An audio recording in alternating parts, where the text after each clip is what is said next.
and welcome to the podcast. This is actually the third time we started. The first time I said the guest name wrong. The second time I forgot to hit record. So technically this is actually the first time we're recording it. And this special episode of the podcast is about doing a podcast and how to make a podcast. I'm here with Trevor Lindgren and Jason Boyd. Trevor I've known for 30 years, and Jason I just met outside. We both pulled up to Trevor's at the same time. Both guys had mentioned to me last week about getting together to learn how to do a podcast, for me to kind of tell them what I know about a podcast. Trevor and I had been talking about it for a while, but just kind of happened that they both said something to me in the same week. So I said, let's just do it together. And then I surprised them by deciding that we would do a podcast as we talk about it. For anybody that's listening to the podcast and maybe had thoughts of doing one, you'll get some information on what to do and what not to do. And I love the hell out of it. Hitting record seems to be a good thing. Yeah, hitting record is very important. And yes, because that's not the first time. And if you have equipment that uses batteries, put in new batteries. And if you have something that plugs in, make sure that it's actually plugged in, because I've done just about every kind of mistake possible on a podcast in the 40-some episodes. That's what you're supposed to do. You learn, man, right? You do. Go, yeah, absolutely. And I think it's one of the important things about a podcast is that they are fun, and that it is a casual atmosphere, and especially this kind of podcast, I think mistakes, as long as they're not too bad and too often, they're part of the charm.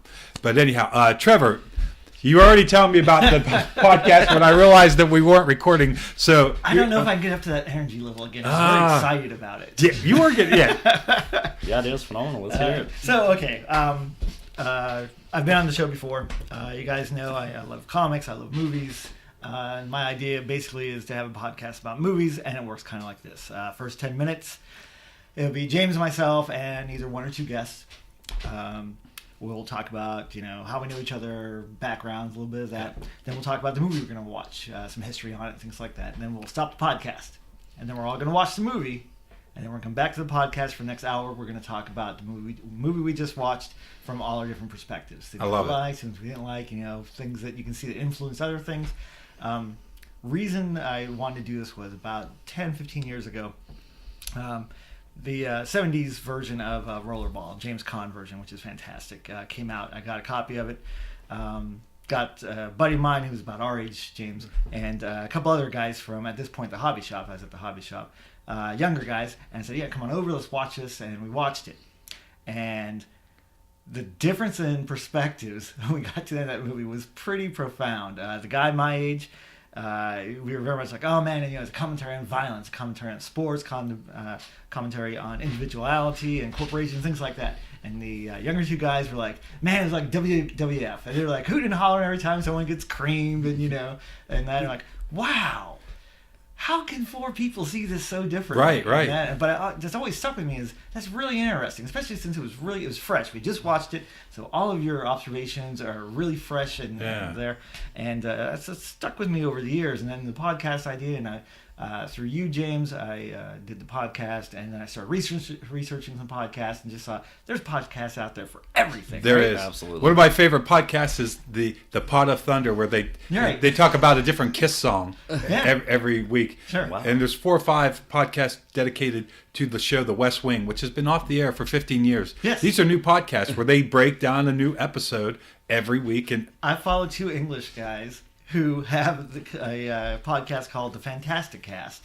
And what they do is every week, or every podcast, and it has to be every week, I guess, does an issue of the Fantastic Four, or the Fantastic Four appearance for that week in chronological order. oh, that's awesome. From an English point of view. It's so I bet the funny. accents are great. Oh, it's fantastic. It is amazing, something so oddly specific. And, Oh, yeah. And I know for the movie thing, the guys that I went on my trip to Ireland with, Scott and Sean, and our other friend, LD, when we sit around and talk about movies, Scott sees things in movies that I don't even notice. And in fact, he would be a great guest to have on one of the episodes. And I was chatting to somebody online about the movie Three Billboards Over. I can't remember the rest of the title of the movie, but it was a great movie. I loved it.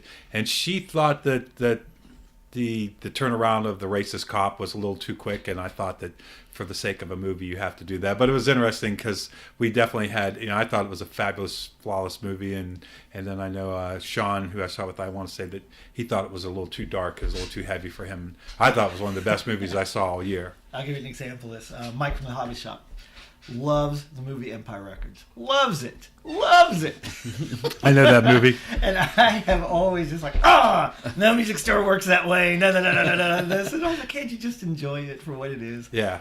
And I finally watched it again the other day. And I'm like, you know what? Just put all my preconceived notions, because I worked in a music store for 8 years, so I know how it works.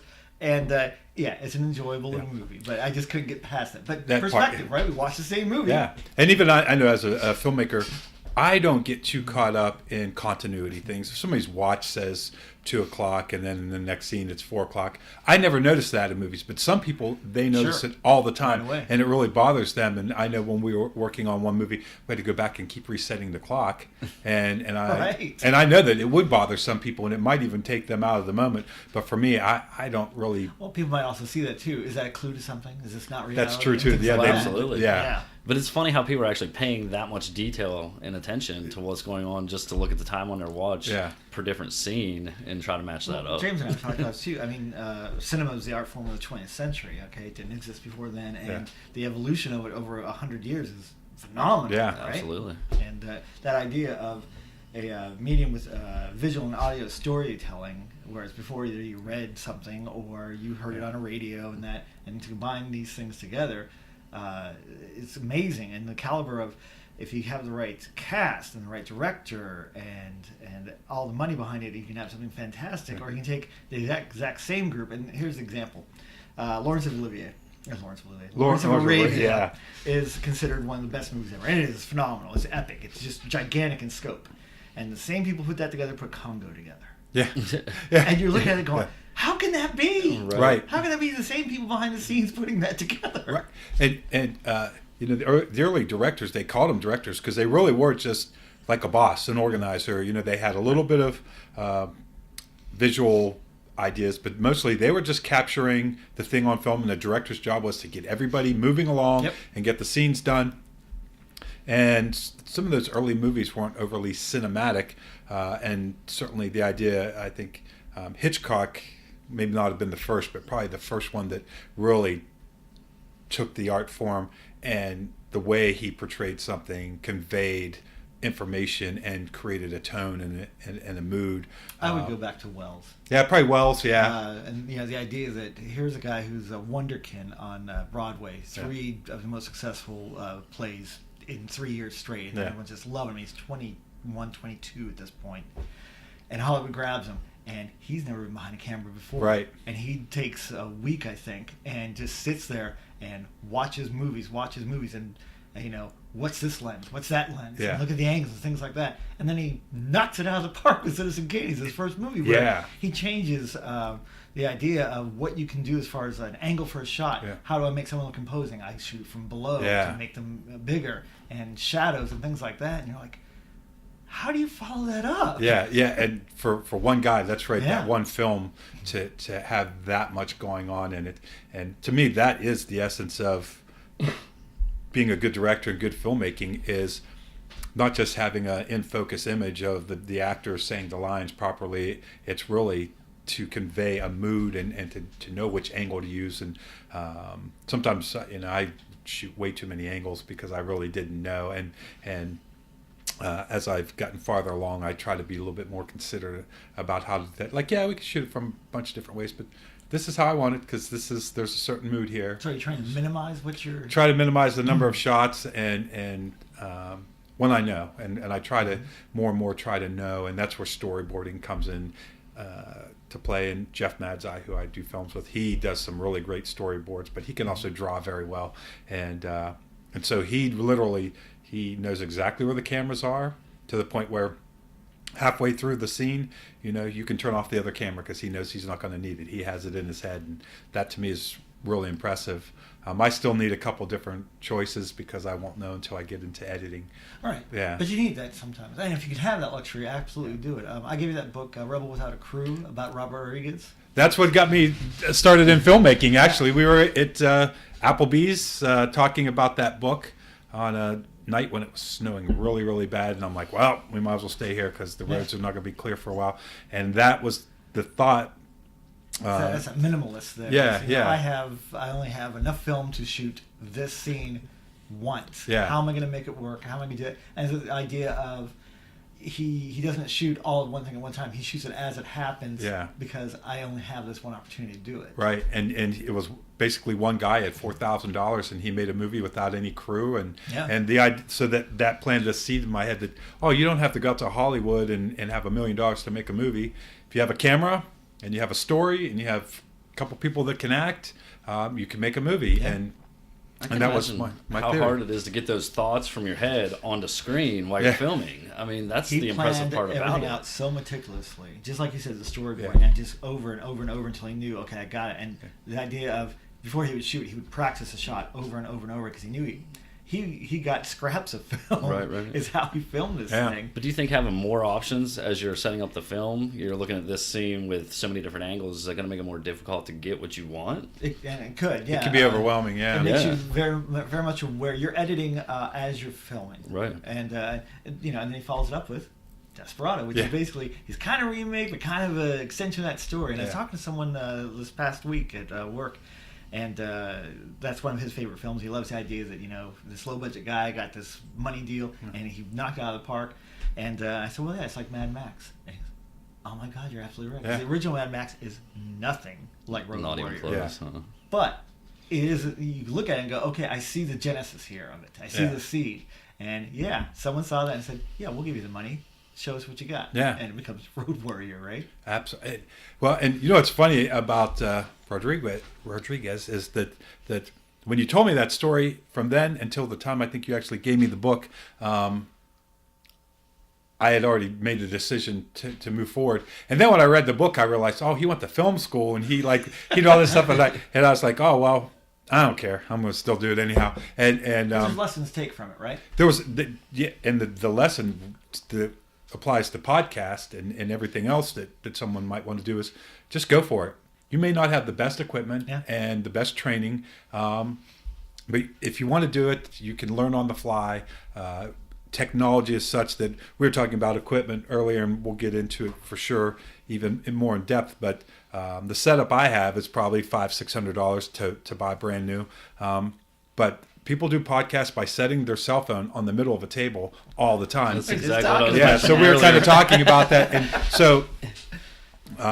I literally had no training in podcasting or broadcasting, and I think most people that do it, even Joe Rogan, who's one of the most downloaded podcasters, he just started doing it for fun. And in fact, I think that style lends itself to a little bit of amateurness, that you want to keep it yourself and folksy. And, it keeps it lo-fi, right? You're being more authentic that way too. It's almost like you're just doing it like we're doing right now, and if something happens, you're not going to go back and edit that. It's nothing's let's scripted go here. with it, right? It's funny too because I've talked to a few people. I'm kind of lining some people up to be guests in that, and whenever I tell people about it, anyone who's 30 and under is like, that's fantastic. And they tell you a list of podcasts they already listen to. Yep. They're like, wow, that's that's amazing. But no one ever really sits around and goes, hey, I listened to this podcast today.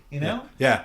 It's a kind of a newer thing, honestly. It is. I think it's a personal thing too. A lot of people do it when they're driving to work and things like that. Yeah. Oh, okay, you're right. I guess we wouldn't. Hey, did you listen to that podcast today? And what'd you think? Yeah, and it is. It's talk radio was something that I loved when I was growing up. When I lived in Dayton, I would go out on my back porch in the summer for 3 hours and listen to Bruce Williams. Yeah. And that was after listening to Mike McConnell all day at work. And for 3 hours, but they have commercial breaks, and I had to go on my back porch because my little AM radio wouldn't pick up anywhere else. And anymore, who has, other than in your car, who has a radio that they listen to regularly? Right. Yeah, nobody. I don't have a radio in my house. So if I'm pulling in my garage and someone's on the radio, it's either do I want to hear the rest of it or do I want to go in, and then they go to a commercial and I'm like, Yeah. So what's the convenience of a podcast? You can download it and listen to it anytime you want. You can be listening to it in the house on your docking station and then Bluetooth it to your car stereo and then get to work, put on some headphones, and you can stop it for 3 days and come back to it. I have Kindle in my kitchen that's hooked up to speakers, and that's where I listen to most of my podcast. And so when I'm cooking and all that stuff, cleaning in the house, I hit the little button, and sometimes I'll be in the middle of an episode and I have like 3 days of work, and I'll pick it up 3 days later, but I don't miss any of it. And some of the podcasts, even from people I like, I get halfway through it and I'm like, right. And I go on to the next one. Sure. Yeah. And you're not going to catch something out of every single episode of everybody's podcast. Yeah. You're just going to find the parts that you like. And You usually know pretty early into whether this is going someplace you Oh want to yeah, go or not. absolutely. And if it's going to be some content that you need to hear or want to apply to your life as well. I mean, really, what's the only thing we're investing? Time. Yeah, absolutely. And you can go back and re-listen to. I listen to Dr. Rhonda Patrick on a couple podcasts because it's really nutrition, science-based nutrition, and I want to write things down. And the first time through, I just listen to it, and the second time, I just make sure I have a notepad because I know what to listen for. And the other thing is, you find a podcast that you really like, you can go back and listen to all the archived episodes. Yeah, all I did was yours. That's Yeah. Well, thank you. And it is because they're online forever. But yeah, you do. You see progression. Yeah. From your first podcast to now. Yeah. The essence of you is still there. Yeah. You see where you're going for, and you see you're making it. But the fact is, it is always there. And sometimes you can find something that kind of relates to it also. Yeah. And start on a new branch. Yeah, and I think, Nice. like we did a podcast about comic books, and so hopefully from that, some people that never read a comic book before will go out and start buying I'll them. get you passionate about comics, man. Trevor will get you passionate about comics, and I'm sure at some point comics will be part of It may a turn podcast. Well, the real at some question point. is, are young kids still reading comics? Oh, yeah. Are they? Because Yeah. I know that was a popular thing when I was growing up, Yeah. and that and baseball cards. Like, let's go get it. They had a downturn back in the late 90s, but they've recovered from that. Well, DC's recovered from that. Marvel's having a really tough year. And from our podcast on comics, women are big fans of I go to a Wow. Baltimore show every year Yeah. with my best friend Darren from Atlanta, and it's Saturday. I'm walking in there. It's 10:30, so it opens at 10. About 10:30, 11 o'clock. I say, "Hey, stop for a second." I said, "Look around. What do you see?" And he's looking around. He goes, "Half the people here are female." And I'm like, "Yeah," and they're not with boyfriends. They're here for their own stuff. Yeah. Wow, They that's got They're their own fans list. in their own Oh, right. yeah. Yeah. It's almost like that, for lack of a better way to say it, nerdiness is now the end thing. It That is, makes Shit, sense. baby. Yeah. That's what it's all about now. It is. It really is. It's, The world is finally caught up. I was listening to a podcast earlier this week, and a guy was like, what do you say? Something about being a geek is the way to be, because like you got kids on Instagram that back in the day for our age group would have been Ridicule. yeah, absolutely. And now they're using the Instagram, Twitter, Facebook to make money. Yeah. And now they're like the cool kids, is what he was saying. And and the lines have I noticed this from my nieces and nephews and from my friends' kids, that the lines are blurred between the cool kids and the not cool kids. The football players are also in band, and they have those similar interests, and it's, I think, the little primal groups that people used to divide into when we were in high school. I'm sure they exist to a certain extent, but there's a lot more blending. They're not as hard of a line as they were back then. Yeah. People, I think that's a. If you were a stoner, you were a stoner, man. That Yeah, was it, right? yeah. And if you weren't on the football team, then you weren't that part of that group. And if you played in a band, then that was your group. And people really got identified, especially in high school, by the different groups. And one of the great things for me about leaving high school was that I could start over, because I knew as long as I stayed in that town, I would always have that certain identity. And for people that were in the popular group, I guess they loved it. But for the majority of people that weren't, they couldn't wait to get out of high school. And they realized, oh, yeah, that's not who you are. You can be who you are. Yeah. Well, it's funny you say that, though, because you look at those kids now that were the popular kids, or you weren't.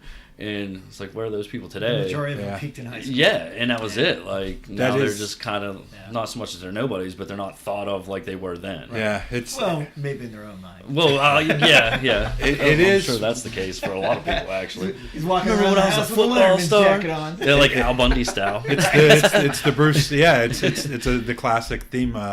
Bruce Springsteen and a lot of other musicians have talked about that, and it is. There's something about, now some people they do well and then they go on and they do well after, but there's something about the people that had the worst time in high school. definitely they have so much more room for improvement that the best days of their lives are ahead of them. And people that really love high school, they never quite, because once you get, especially if it's around sports or something that's high school related. I know once you get into college, nobody cares that you played football in high school. Yeah. And I went to OU, and I didn't know who played on the football team, and it's such a big school that nobody cared. Right. Yeah. And so all those things that were so important in high school, once you got out of high school, they're not. Right. Well, it's a very small. It's a fresh start almost. Yeah, it really is. Because I know, I was real shy in high school, laid back, didn't really go out trying to be aggressive, talking to people, and just communicate like I do now. You've changed. Well, that's absolutely. And it was college that did that. Yeah. So wow, that's a new opportunity. I don't have to be shy and because you're all starting at the same point. Right. Yeah. Everybody's a freshman day one. And it's funny because people in my family are like, when did you become so social and talk like you do and just not worry about anything? Yeah. Like, I don't know, life's short, you know what I mean? Why the not? switch gets turned on. Yeah, it does. Or it was always there, you just never had a chance to get it out. Yeah. Well, could be the case. Yeah. And sometimes people don't know how to do that. No, maybe that was the case with me. I'm not even sure. Yeah. Oh, it was always with the girls like, oh, I want to go talk to her, but no, she'll say, I'm not going to talk to you, and you get scared. Yeah. Well, you look back and you're like, wait, why? I think why did I do that? Yeah, exactly. Well, I think in high school, the definitions that other people put on you that you start to own. Sure. And then you go to college, and especially if you wanted to shed those, that you're kind of a blank slate, and you find out that maybe all along that you were that social person, but you just didn't realize it because you held yourself back, and it's tough to put yourself out there. It absolutely it is. It is. I mean, rejection is not something people want to accept. You have don't to want go that through to overcome stuff. Right. Adversity is what makes us absolutely stronger. Failure and if everything rejection goes is smoothly key. in life, not much room for growth because I Sure. don't have to. Yeah, and you're right about that. Yeah. But not a lot of people are really wanting to grow. They're too busy hey, I'm comfortable here, so I don't want to change any of this situation. Comfort is very seductive, right? Yeah, absolutely. We had Lindsay from the Happy Goat Yoga. We had a conversation about growth and change, and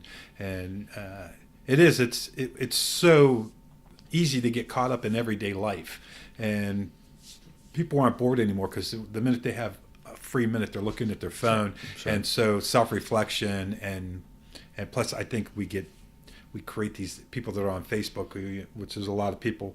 We put this identity of who we want everybody to think we are to the point where we almost believe that. And I think just getting caught up in daily life, it's very hard to take the time to stop and reflect on, is this what I want? Is this where I'm going? Right.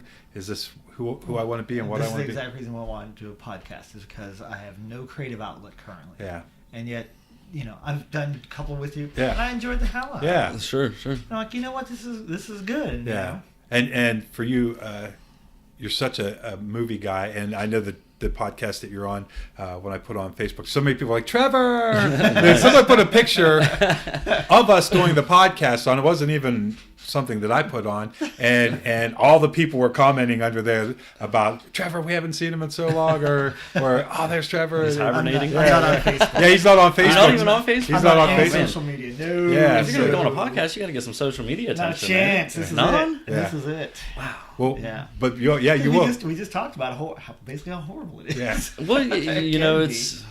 Oh man, that's one of the things that's great for a lot of things, but at the same time, from the experience from working in a restaurant, you go up to a table, you got mom, dad, brother, sister, all of them on their phones, and I'm like, are you guys texting each other, or put them away?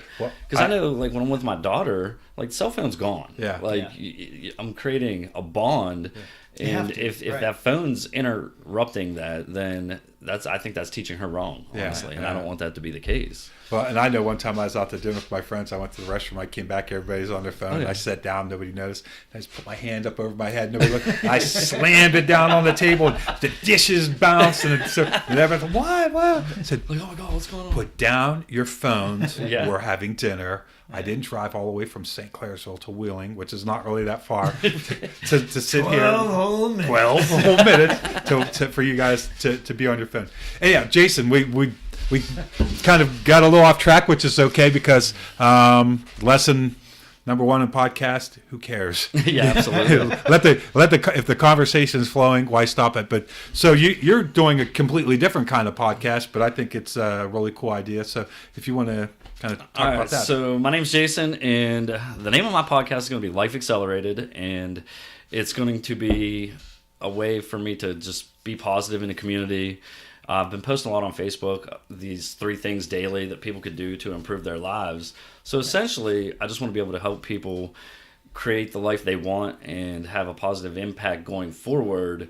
Because sometimes people don't have the right people to talk to. They don't know how to get that out. And the areas I want to really specialize in are people who have struggled with addiction. I've been down that road myself. I've overcame it, which is not an easy thing. And I love being a dad so much that in today's world, you've got separation, co-parenting all over the place. And an example, I was at a birthday party with my daughter a while back, and every child there was with a single parent. Yeah. I'm like, this has got to be tough on the kids. Yeah. And I don't know any of their situations, and I know I didn't have a dad growing up, so I didn't ever want that to be the case for my daughter. Yeah. So essentially, if men, women are struggling, like, to communicate with their child, like, I want to be able to help with that as well. Yeah. I've had a coach myself for the past 8 months, and it's made a huge difference in my career and just in my life in general. And I just want to return, what I've learned to some other people that could use it. Fantastic. I think it's a great idea. I'm super excited. I don't want to do my podcast now. Well, I hope everybody's listening. So we'll go back and listen to Lindsay's podcast. It was so great, and it kind of relates to this podcast. The idea that there's a lot of people out there that they don't really have anybody to talk to. Yeah, sure. I know I had a period in my life where I didn't have anybody at all, and a couple different times. Or if you do have people, they're not the right people. Yeah. Well, and essentially, even like you're saying, the people that you may have, are they telling you what's going to get you to where you need to go, or are they just saying what you want to hear? Yeah. And that's a tough. Keep you where you're at. That's it. Yeah. Because I know in my case, and this just came up recently, that I don't say what's bothering me to the people that I should, right. or sometimes to anybody, and I hold it all inside, and that's not good. So I think anything where people that maybe they can't talk to the people around them, that they have someone that they can listen to anonymously. Yeah. And well, and I think that's what's helped me with my professional business coach fella. He doesn't have a direct impact in my family, so he's not going to know what's going on there. So really, the things he's preparing for me to do in my life, it doesn't, I guess, matter to him in the sense that your parents or your friends would say to you. Right. An unbiased source. He has no vested interest. Sure. He's just helping you improve. Solely, that's it. Yeah. That's it. Interesting. And that's what's great about it, because, like you said, not everybody does have somebody to talk to, and it might not be the right person. So if I can help anybody in that situation, just if they want to vent, that's fine. Just get whatever it is off your chest, and let's develop a plan to see what will work for you to go in the direction you want. Well, and that's interesting that you say that, because a lot of times people do keep it in. Absolutely. But the moment they say it, it makes it real, which is scary. And that's why I've never said it before. But once they have said it, you've started something. Yeah. That's the truth there. And I post a lot of stuff on Facebook really for myself to be accountable. Yeah. Because if I know if it's out there, it's like saying it as well. Oh, it's totally. So then you're going to have somebody, you still doing that? You keeping up with it? Yeah. You better believe it. Yeah. It's, that's... and it'll come out of the clear blue sky. The people you wouldn't expect it at all. Talked to in years, all of a sudden, hey, I saw this and good job, man, great for you. You're like, right. Okay, that means something. Yeah. Yeah. And that's key, I think. I do think that a lot of people, it's always been the case in modern society that people lead these lives of quiet desperation, and one of the things we talked about yesterday is this underlying unsettledness, unhappiness that people have. These some people have big traumatic events, whether it's divorce or a death or something like that, but there's also the impact of all the little things, that someone cuts you off in traffic, your coworker is a little bit rude to you, just little things. You don't really, you put on a shirt and it just doesn't fit quite right. And these things that bother you. It's called death by 1,000. By 1,000 cuts, yeah, absolutely. Yeah. So, the idea that you can do things to make yourself feel better, I think eating better, exercise, and meditation for me are all 3 things that are really helpful. And just any kind of practice daily where you're focusing on fixing the things that you Right. don't like and making yourself a better person, and not just accepting the life that you have, that it's always going to have to be that way. Right, The idea that you can change, and maybe if nothing else, the thing that people gather is that change is possible. It is possible, Yeah. and a lot of people don't think that. I think, and they feel stuck. Yeah. Well, you're And- mired in your own mindset, right? Right. And Yeah. you know this, which you've been through, and James been through what he's been Sure. through, and even though I haven't talked about anything, yeah, I've been through a stage in my life where the only thing that changed it was I changed my mindset to at least be open to Absolutely. something. And it's Yeah. tough Yeah. because you're so used to thinking a certain way and feeling a certain way. Right. And even though it's crappy and terrible, it's what I know, so I'm comfortable with Yeah. it. And the idea that, okay, I'm going to have to put myself out there, I'm going to have to try some new things, I'm going to have to be really honest to myself about myself Yeah. and maybe my environment. That all big, heady, scary stuff. Yep, So, yeah, yeah. so, something like this being out there, as Sure. far as the podcast go, okay, maybe not every podcast is going to speak to a person, but all I got to do is hear that one that does. That's it, yeah. And I mean, there's other people doing what I'm going to do, Yeah. and people will impact certain people. Sure. Right. So if I can get it out in a different way that would attract somebody's Yeah. attention as opposed to someone else, then Yeah. let's make it happen. But like you're saying about the fear there, and my coach tells me this all the time, that growth is on the other side of that fear. Yep. And you got to just Yeah. the mindset. You got to open it up. Say, all right, maybe this guy's got an idea that's going to work. Let's Yeah. try it out. And Yeah. Well, and I think magic, the point It it really is. Because you look back at yourself. I Yeah. don't know how long ago you went through this, but you look back at it and you're like, I found a journal of mine from my mid-20s, and I Nice. found it in my mid-40s, and I'm reading through this thing going, who the hell is this guy? I wouldn't like this guy. This Right, guy's right. terrible. Oh, it's me. The younger you, yeah, absolutely, yeah. Terrible younger me.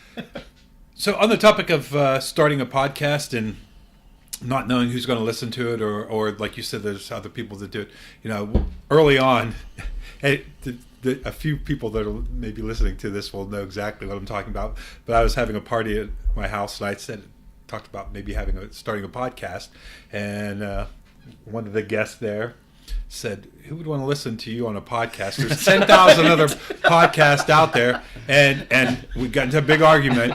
But then after that, for about a year, I was like, "Yeah, there's so many great podcasts out there. The world does not need another podcast." And then finally one day I said, "Screw it.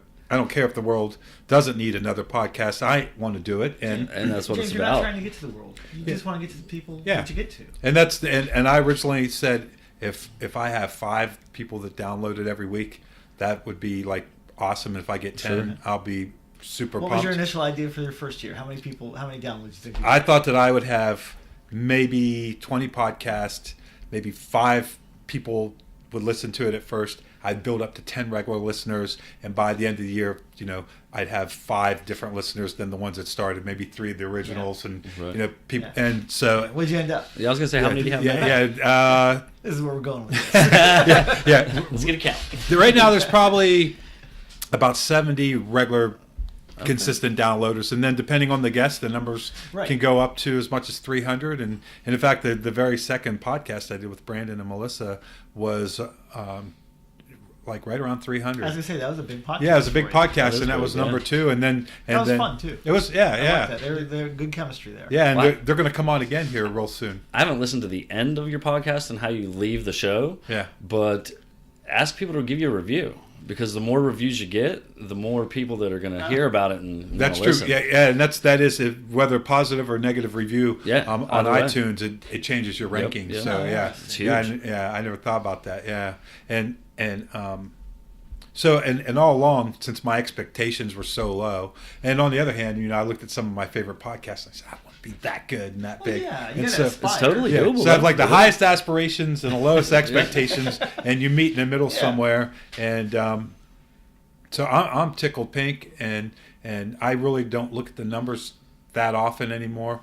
And I think I just even mentioned this on a recent podcast. So if you're a regular listener, you've heard me talk about this. But on New Year's Eve, someone came up to me, and I had knew that I wanted the Monday was New Year's Day, and I wanted my first podcast of the New Year to come out on Monday. That's perfect. So I uploaded it before I went out that night, probably like 6 o'clock in the evening. And when I went to a New Year's party, like at like 1 o'clock in the morning, I ran to someone like, "Hey man, I really like that history podcast you put out." I'm like, "Well, I wasn't supposed to come out. I wasn't officially out till tomorrow, but technically it was online." And I was like, "Wow, somebody already listened to it." That's nice. Yeah, and later on at the party, someone's like, "Yeah, that's James, the podcast guy that we listen to," and that made my day. And there might be only a few people out there that listen to it regularly that will come up and say something, but it means a lot to me. I had lunch with my friend Michael yesterday. He goes, "Yeah, man, I listen to every episode." I was, "Thanks, yeah." So he's one of the 70. Yeah, he's one of the 70.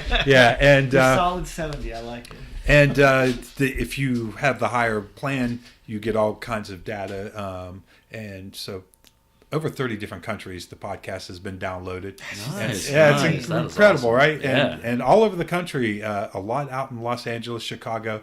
And most of that, I think, is driven by the guest, which is great. I think that I can tell that, so I can say 70 regular guests because that's usually the lowest any episode will go. And then that the guest was really popular if they have great numbers. Look at what your content is. Your content is very local. Yeah. Okay, which is great. You're focusing on making things better locally, which I love because there's so many cool things going on and you don't know it. I mean, we have just terrible advertising and newspapers and stuff around here.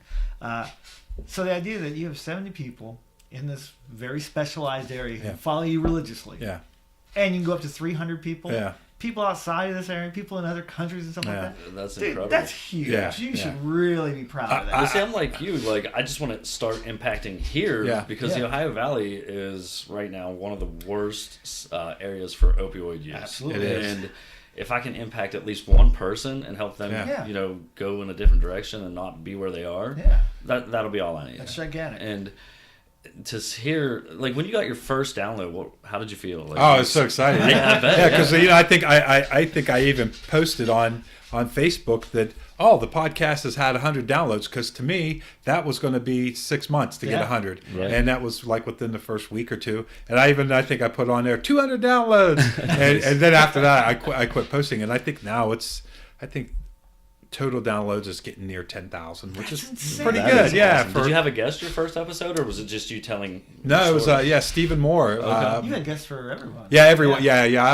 always have a guest from because you like conversation. I like to talk to other people. Hey, nothing wrong with that. Yeah. That's what makes it interesting. Yeah. I prefer those myself. Prefer those podcasts. I was really nervous at the start of this, but now I'm starting to loosen up a little bit. That's right. And that is and probably the most flattering thing about doing the podcast is when we get done, almost always the thing people say, "Wow, that was a lot of fun." Yeah. And then a lot of people, "Hey, when can we do it again?" They Yeah, want to do it right. again. It is. It's and the thing about when you have a guest and like we're sitting around Trevor's kitchen table. It's a focused conversation that people just don't have anymore. If you're talking to someone at a bar, it's like, "Hey, man, I've been up to this," and then they look at their phone and someone walks over. So really focused conversation where you're not so nervous that you have to overthink what you're saying, but you're also somewhat aware that you're being recorded. So you want to choose your words wisely. You want to wait for the other person to finish. Sometimes that can be hard. It is very hard. Especially because you get we excited. like to talk. Right? Yeah. Oh my gosh, I got something great to say. And so write it down. And I think come back to it. Actually, you've done that a couple of times, James. You've written it down. I've had to write things down so I could come back to it later. And I think one of the reasons why podcasts have become so popular is that a lot of communication with people is via text. Sure. Absolutely. on Facebook, I know a friend of mine says, we see each other all the time. I'm like, we have not seen each other in person in 6 weeks. Right. We chat online, but I have a friend who she talks to a lot of people that she's never met. Yeah. And not by talk, I mean, online. That's online. the power of social media. Yeah, and she goes to a convention and she tries to hey, are you going to be there? Oh, we'll finally get to meet in real life. Yeah. Wow, that's so strange to me. It does. It sounds alien, right? It's Wasn't like that kind of the pal. online dating thing too? That's kind of popular now. Wouldn't that be scary? And the thing honestly. is as strange as it is, it's the norm. Yeah, really. it is. More communication done online, and even phone numbers.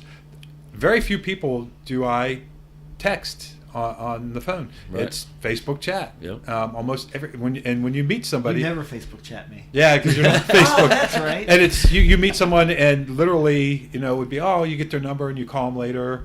And now where you're sitting That's a there good talking point. to them, you add them as a friend, Yeah. and you're immediately connected to them, which is a great thing. It is. But That's a big point. When we were growing up, you didn't give your number out all the time. You didn't? No one ever No. gave their number out Right. all the time. Now it's just like, man, you meet someone for 10 minutes, you're like, here, blah, blah, blah, blah. Yeah, number. text I'm like, me. Hit me what up if on I don't Facebook, want your Instagram, number? Twitter. and then you walk away and you look on their Facebook and you're like, Yeah, I you're really like, want to hang out with this "Oh, person. right, They're really- absolutely." I've had this happen to me twice in the last 6 months, where meeting someone new and we're talking, and it's been women both times, and maybe we're talking for 10 or 15 minutes, and we're like, I can't find you on Facebook.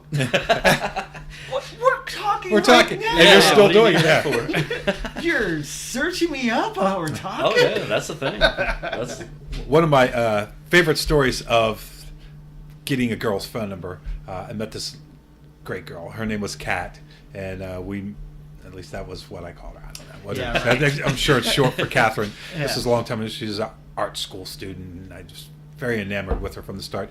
And she wrote down her phone number, but the last two numbers got smeared. I know this story. And so I just went down with a notebook and wrote 0001, and I started calling people like, Cat, there's no cats here. And finally I got the number, and I could have a lot of times you get an answering machine. Sure. And I left the same message on all these machines, and finally I got through, and I think it was her mom that answered, like, yeah, Cat's here. She comes to the phone, and I said, the numbers were smeared. She goes, they weren't smeared. She goes, I wanted to see if you really wanted to call me Oh, again. man. She did it on That's purpose impressive, to though. see if I would How many be. dials? Oh, I think I probably got into the 40s. Oh, that's Yeah, good fun. I really liked her though, Yeah. and Yeah, so, it's dedication. yeah. But that kind of stuff can't happen today. No, you got to get creative. Yeah. Jeez. Those romantic gestures are lost, and Right. sometimes you before you even ask them out, you have to go, no. Yeah. A lot of people are based off social media. Yeah. In fact, I met somebody in person that I'd known on Facebook, and they said, "Oh, I like your motorcycle," and I'm like, "It's wintertime," and then Isn't on that Facebook, weird, though? yeah. Yeah. Well, I've noticed that just recently for myself, hearing comments like that. I'm like, wow, these people are creeping. Yeah. Like, how did you But even know that? They don't see And they're it like, as yep. creepy. They just Well, see it no, as, it's find out more normal, about you. really. We'll And- see if we have more in common. We Yeah, can talk yeah. about stuff, And yeah, it is a fine line between, I guess, creeping and just being curious and That's a just mindset, yeah. I guess being a creep, either you are one or you're not, Right. Yeah. and the behavior looks the same. It is the mindset. It's similar. Okay. It is very We similar. won't say same. Yeah. Same as you're staying up for 3 days. Yeah. Hanging out on Facebook Yeah, looking yeah, at him. Oh, that's yeah. so pretty. You're downloading the picture and blowing it up to see the detail in the background. Oh, yeah. Like, Where are they My at? Where are they hanging wallpaper out at? now. Yeah. What? Yeah. I So I see just your- downloaded your picture so it could be in my contacts. Yeah. Call. Yeah. That's good. Um, And I'm not on social media for a That's right. reason. That's actually It's weird. that's fun. They calling me. And almost every one of the podcasts, the thing goes on. So we're about 45 minutes in, and we haven't talked about equipment and some of the nuts and bolts Oh, and yeah. stuff. But that's all right, because I think this is a good introduction to these guys and their conversation style and what they're about. And a big part of this is not only to educate the listeners on how to start their own podcast, but to give these guys a nice jump start, and you get an idea who you're going to be listening to. And I think that they're going to be two great additions to the local podcast world. So I think it's been really good that we all got to kind of let everybody know who you are. So you guys want to talk tech and Yeah. get let's into equipment? Get into it. So right now I'm using a Tascam recorder. They're about $200 on Amazon, and it's probably the highest level of amateur recorder that you can get. It's a field recorder. Jeff Mads, I bought it for Independent Films, and it's a little bit complicated to learn how to work at first, and so he gave it to me to see if I could figure it out. And once I figured out how to use it for the films, I started researching podcasts, and this one actually came up as one of the recommended recorders for a podcast. It's super small. It is very small. It's the size of a half a brick, I guess. You call it what? Oh, I'd say it's smaller than that. Maybe smaller than it's that. It's like an animal cracker box. Yeah, it is an animal cracker box. Yeah, exactly. Almost has a little handle there. Right, Yeah, and it's great. It'll mount to a tripod. You can actually put a camera on top of it when you're filming. It will work off of USB power I plug a USB phone charger into an extension cord, so I have power, but you can also run it off of batteries, and you'll get about an hour off of the batteries. It's got adjustments that I use. It's very active, so you can probably hear the refrigerator running, and you can hear things in the background. And when you set a glass on the table, it makes a noise, and I like that.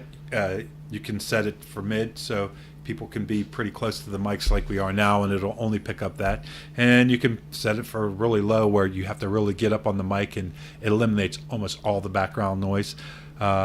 Different formats that you can record on. So the thing about, and I learned this when I started filmmaking, because I was going to get this really fancy camera, and I read an article that actually talked me into getting a camcorder, because the less buttons that you have to fiddle with, right, the less you could mess up. Right. And so, as we were talking earlier, the Tascam's nice, and it's about a $200 recorder. There's some other ones that are cheaper that also are pretty highly recommended. But some people, as I said earlier, will set a cell phone on the middle of a table and have a conversation. And in fact, Bill Burr, he does a solo podcast where it's just him, and he'll just talk into a phone. In fact, I think his earlier podcast, he would call a number and they would record it. So some of them, he's waiting in an airport talking on a payphone and recording his podcast over a payphone. Fidelity, as far as the quality that you want to have it is talk. So a cell phone sitting on the table or just holding it in front of you, if it's just you, actually records very well without any filters. We've used them on the film to record audio. If you've got a decent iPhone, as you know, the cameras on phones anymore are really good. The microphones are equally as good. Steven Soderbergh's new movie, Unsane, is filmed on a phone. Is it really? Oh, wow. Yep. Which movie? Unsane. Okay. Yeah, it's coming out. I just read an article on it. It's the Solo technology by the phone only? Yeah.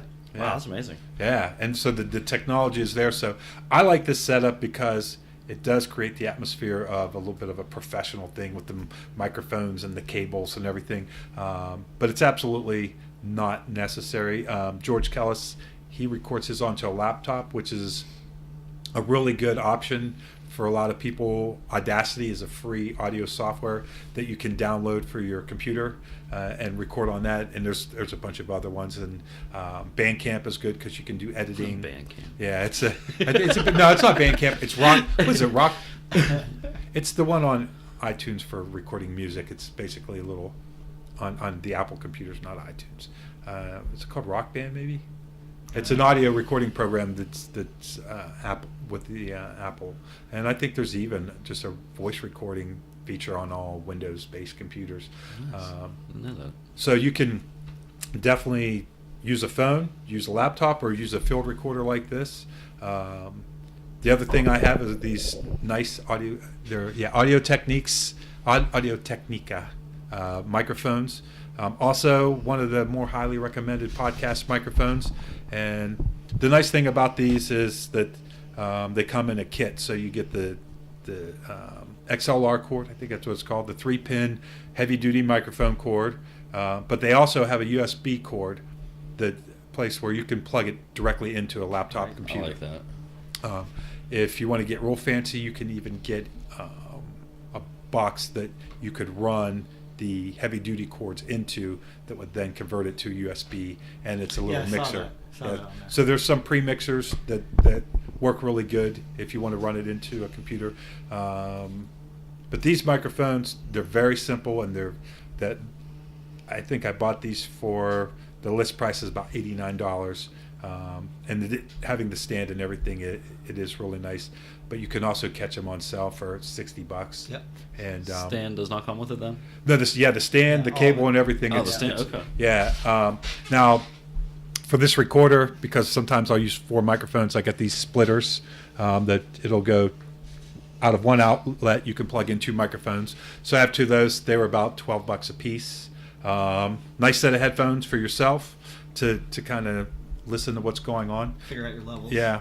Now, if I want everybody to have headphones, I bought some headphone splitters and to pick up other headphones. But I don't usually make people wear the As I headphones. said, it kind of takes away from the relaxed atmosphere. Yeah, right? yeah. More studio like. Yeah. Yeah. Now, can you control this volume separately on all mics for everybody? Yeah, I can. Well, since your two mics are together, I have one volume adjustment for Okay. those two mics.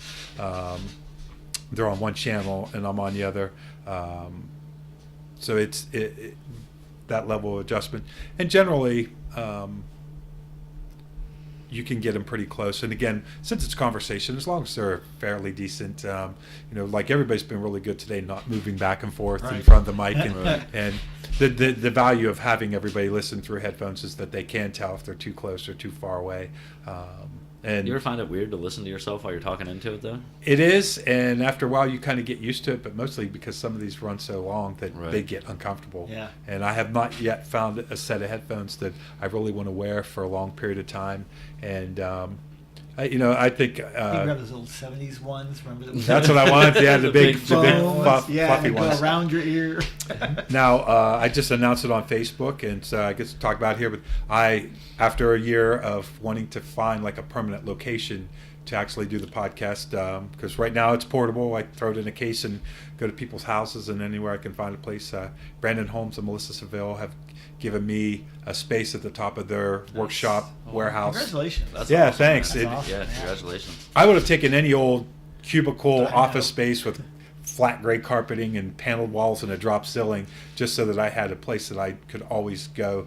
And what I got is this beautiful historic building, these old brick walls and Nice. hardwood floors and these beautiful lights. And there's an elevator. The top of the elevator is in the corner of the room, and we're going to take down the paneling. There's this big, huge, probably 8-9 foot flywheel that's going to be exposed, and it's just dripping with character. And That's when I'm awesome. not using it for a studio, they're going to use it for a little lounge area, Oh, yeah. so they can come up from their workshop and have a place to eat lunch and relax. And it's going to be a nice table with the right height, microphones be mounted. I can have, I probably will have headphones for everybody there, and a little lounge area where before and afterwards people can kind of hang out. Oh, like your little That is green amazing. room. Where's My it? little green room, yeah, a little, a little mini fridge maybe, and just some nice Christmas lights and have a little bit of atmosphere. And Yeah. it's going to be kind of I don't want to call it a man cave because I think it'll be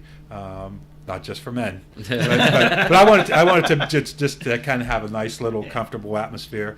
And when I was doing the podcast again at Happy Goat, I walked in, she had all these candles lit, and it smelled beautiful in there. And it was so cozy and I was gonna say, inviting and probably warm. And comfortable. yeah, and it really lends to the chat, I think, if you are comfortable. So I want to get some nice, comfortable chairs and the proper table height. And Now, is this just for you doing your podcast, or you do more with that? yeah, well, so it'll be for my podcast, but I want to open it up to anybody that wants to do a podcast. So if you guys, Nice. I know you want to do the movies, but bring in a TV and a DVD player, and for TV. James, I'm getting a 72-inch TV here in a few weeks, so we'll be doing it here. Oh, we do, yeah. And so That's a big ass TV.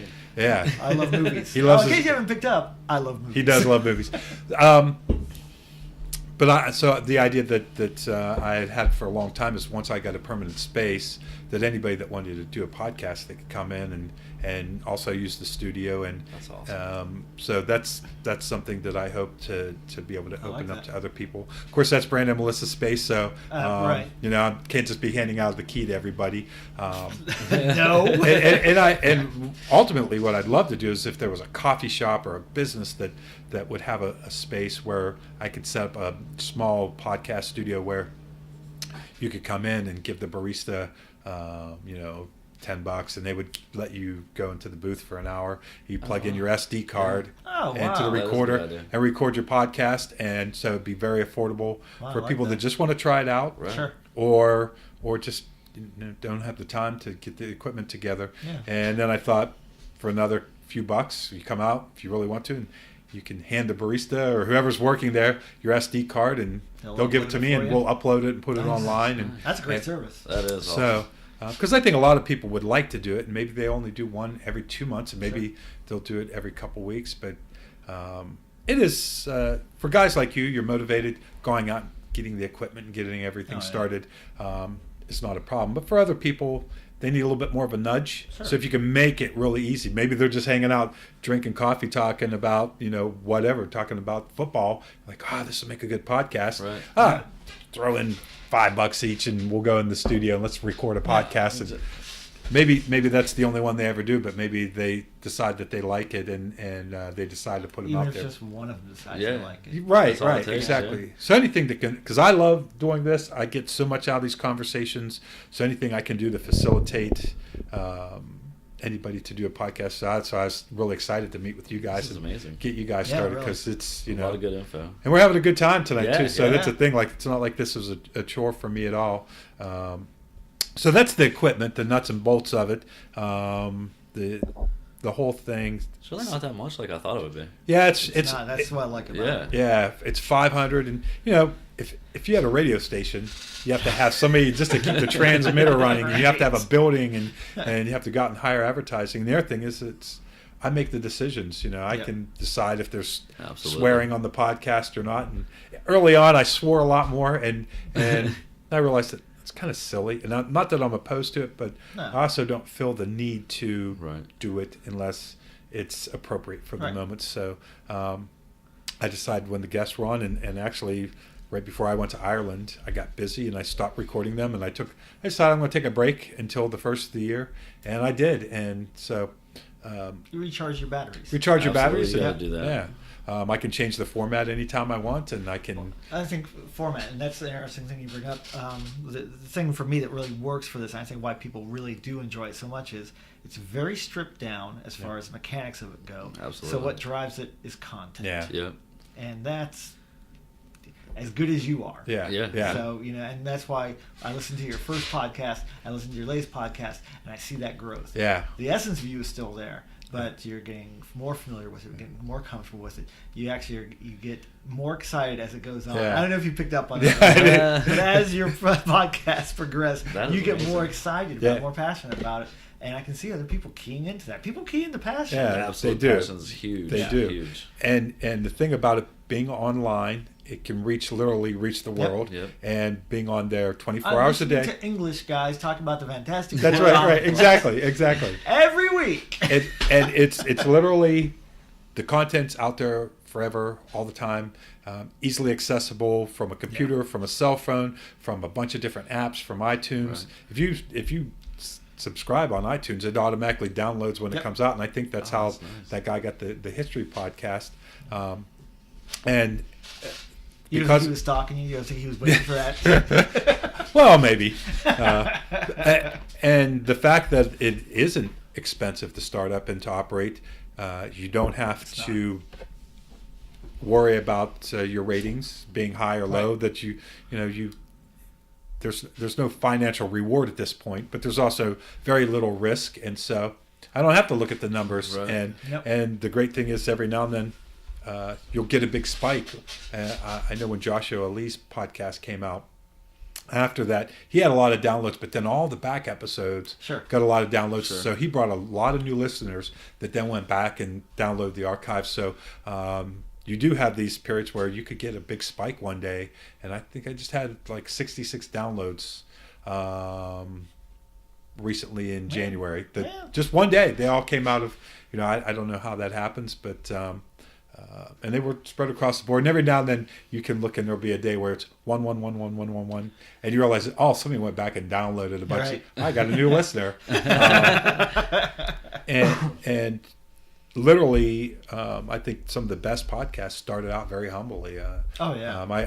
Joe Rogan's one of my favorites, and I go back to, he just kind of just did it goofing around. Yeah, Right. And that's exactly how it started out. Yeah, and it wasn't huge, and it wasn't even anything that anybody took seriously. I don't think it That was was Joe even. Rogan at that point. Yeah, he was the Fear Factor guy. Who wants to listen He to him? wasn't Joe Rogan. He's Joe Rogan. And now he's Joe Rogan. Yeah. And a lot of the more popular podcasts kind of started off like that. A lot of really successful businesses started off with people just saying, I want to do this and I don't know what's going to happen, but I'm just going to do it because I enjoy it, and it happens to take off. Yeah.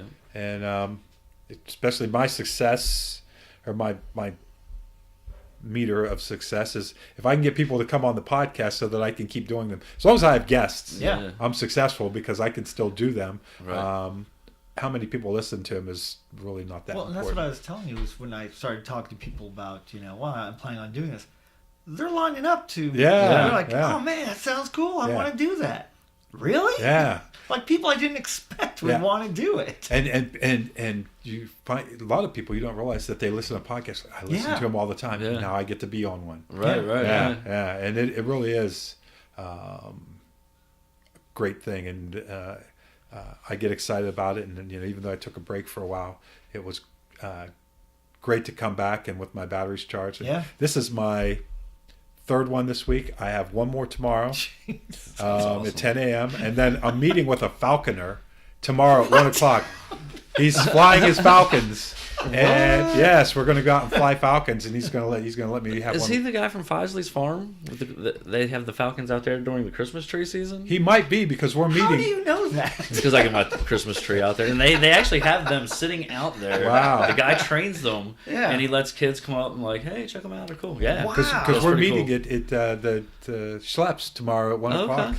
And then we're good. So it's right there by. Is that right? I bet if he's got a white, I think he has like a semi-long white beard. Oh, okay. Might be him. Yeah. So the idea is that we were going to do a field recording, and so I might end up doing 2 more podcasts awesome. Tomorrow. So I'm listening to that podcast. I'll tell you right now. Yeah, it's great. And I mean, so it opens up doors like that, and just every conversation that I've had with people, some that I've known for a long time, like you and Hannah, and some people that are kind of acquaintances that we sit down and you get to know them real well, and then other people like Jason and Kelsey, who I had on last night, that I literally met right before the podcast. It's a great opportunity to have people hear how popular I are with your phone ringing. Who calling me? You guys talk amongst yourselves. Okay. All right, so Trevor, I totally forgot what I was going to ask you. I had a question too. So are you always going to have guests on your podcast? Yeah. No one needs to listen to just me talk about something. And that's something that when we did the comic book one, there was 5 of us there. Okay. And it was great because, again, different perspectives and different likes and things like that. I want to be on an episode, I'll tell you that. It sounds fun. It was fun. Yeah. And it is. And the movie thing, my first one's going to be, I have a friend who has never seen, he's a grown man, he's my age, he has never seen Close Encounters of the Third Kind. Oh, man, that's crazy. So I want to get an adult perspective on a movie that everybody in the world has seen, or should have seen, at least at our age, and he has never. He was raised by his mom, and he had sisters, so like no science fiction. None at all. When he was a kid growing up, and he's never That's seen some of the funnest stuff too. I know, and so I'm pumped. That idea of here's a guy I've known for ages. And we've never watched it together, so I'm like, okay, here we go. This is gonna be, I'll have James here and that. Maybe we can have you here, That'd be great. We'll have him, and we'll try it out, and we'll work on the format as we go. I mean, Sure. One thing I'd like to do is at the end of it, I'd like everybody to recommend something, either they're reading or they're watching or something like that, and because I always think it's a good idea that, especially if you listen to these podcasts. James had some people on before where I'm like, by the end of the podcast, I'm like, wow, man, I really, I'm into the way this person thinks. I'm, like that. And if they would recommend something, I'd be like, oh, I'll check that out. Right. Because I'm always looking for something new to read, new to watch. I'm an information junkie, really, when it comes down to it.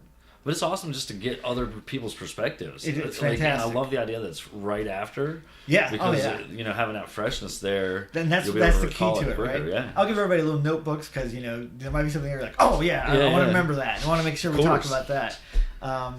The idea, too, that I hope.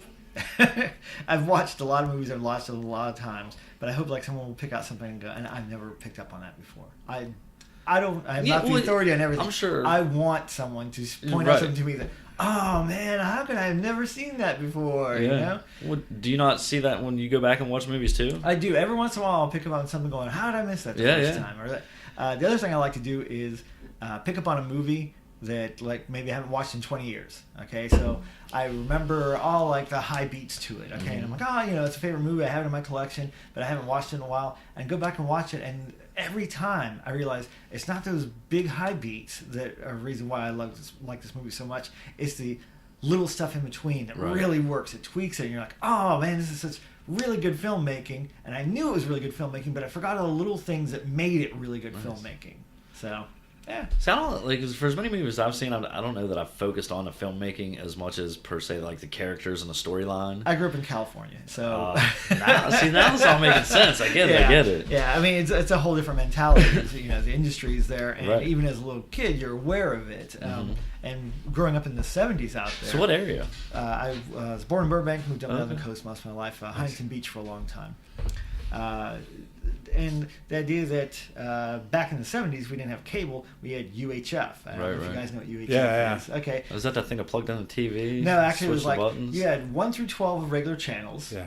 And then UHF was a different frequency, and it would go from 13 to 68. Oh, Yeah. I always something wondered like what that that. meant Yeah, on the yeah. knob Yeah. on the If you look knobs at the on old TV. TVs, you'll see that. Yeah. And so those were independent. And they were very privately much. run. Right. Yeah, and Yeah. so like you would get Probably all kinds Saturday afternoon from 12 until 6 was Creature Feature on Channel 13. Yeah. And it was all these old great monster movies that I got to watch. This is Yeah. great. And That then would be Friday cool. nights it was horror movies and things like that. But Well, because these stations were low budget, and the Yeah. only movies that they Yeah. get were low budget. Low budget The only stuff. thing that they could Yeah. program is they get some guy in a Dracula costume, Sure. and they were popular all over the country. Yeah. Right. And you or would get crazy reruns.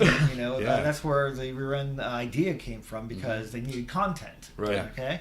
And it would be, you would only get, they were very low level powered stations too. So if I lived in Pasadena, there was probably about 4 that we could get, and then they'd start fading out as they went further Yeah. out. You're watching like in a snowstorm. You're like, oh, well, is that Dracula? the amateur kid shows. Right, They would right. do Yeah. like the amateur kid shows, Yeah. and some of those were actually really Sure. good. I mean, that's how Mr. Rogers started. Yeah. Yeah. So And most of the PBS stations were UHF, I think, back then. they were. Yeah. They were all. Yeah. They were all. Yeah, UHF was great back It then. was. It was fun because Yeah. you didn't know what you're going to get. Yeah, and it was kind Very of like creative. the YouTube of its day, where Very much so. I remember the days of public access. There was some crazy stuff on public access Yep. because some people figured out that you can do anything. You could. They have to let you. Crazy Yeah, idea. yeah. You want to do. Yeah, you just go down there and they. Sure, it's going to show up at 4 a.m, but hey, I'm still on TV. Because I think the original deal with public access was that if you had a cable company in your area, you had to offer Yes, one channel you did. where anybody could put on programming, and I think they kind of killed that with. Of course, now we have YouTube, which Yeah. it's accessible to everybody. Which brings me to the other point that we want to get to is once you've recorded your podcast, now you got to put it out there to the world. Right. So this is the more complicated part, and so I don't want to. That's why my idea of being able to have you hand a SD card to somebody and they'll upload it might Yeah. make it easier for people. Yeah. That might be your moneymaker. It might be. Yeah. So the way I did my podcast is probably the most conventional way. I use a service called Liberated Syndication. It goes by LIBSYN, Libsyn, and it is the hosting service. So you upload your podcast to them. They store it, and when anybody listens to it, basically they're listening to it via their servers. They give you what's called an RSS code, which iTunes and all Stitcher and all other podcast apps use that RSS code.